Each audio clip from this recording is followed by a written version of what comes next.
10 practical tips to infuse thankfulness into our daily routines. Let's create homes filled with thankfulness together. Tip number 1. Start a gratitude journal. What you focus on the most, you tend to see. So if we focus on gratefulness, we will see more things to be grateful about.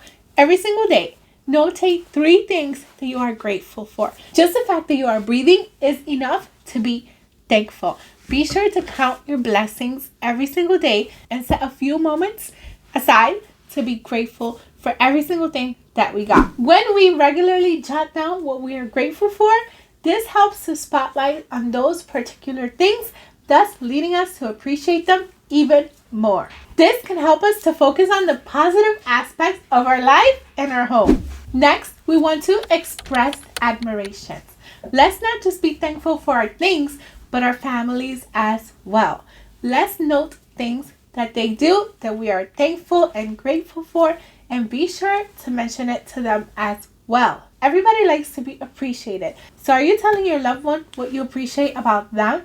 If not, be sure to do so. Simple words can go a long way in fostering a positive atmosphere inside the home. Let's be sure to recognize achievements, both big and small. This can be anything from personal goals, family accomplishments, or even their daily chores and household projects. When we are grateful for the things that people do, we show it with our appreciation, they feel a lot better about the things that they do and maybe leading for them to do it even more. But even if they don't, it's just good to be thankful for every little thing that they're doing, and let's be sure to express that. Next up, we can establish a tradition of family thankfulness.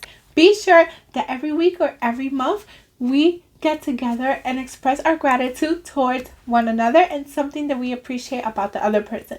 This doesn't necessarily only have to be on Thanksgiving. It's important to be grateful all the time. This can be done during family dinners or other gatherings that we have throughout the day. In addition, you can also create a family thankful board where we put something about our loved ones that we are really grateful for. Be sure that this is in an area of our home where everyone can see and even reach, so that the family member may be able to pin something very special that they like about the other family member or that they're grateful for, to create a grateful environment inside our homes. You can celebrate that for the whole entire week or the whole entire month, depending on how often you're doing this, and switch it up the next time. Next, we're going to change our mindset. We're going to decide to be thankful and appreciate the things that might even seem negative. Let's also be sure to reflect on the positive aspects of our home life, acknowledging the small joys as well as blessings. Even things that seem like a chore are actually a blessing. For example, lots of dishes means that we have food to eat.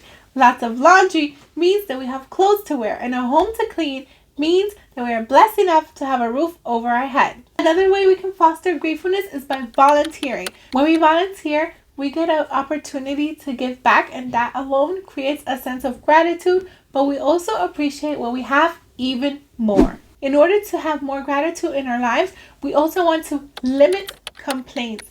Complaining does nothing for anyone. It just magnifies the problem and make things worse. Why not take the energy used on complaining to think of a solution for the problem? Complaining just magnifies the negative aspects of a situation. Anyway, a lot of the things that we are complaining about are the answers to someone else's prayer as well. For example, we might be complaining if our husband left a sock in the middle of the floor, but somebody's praying for a husband. We might have stepped on our child's toy and felt super frustrated about that, but in the meantime, somebody could be praying for a child.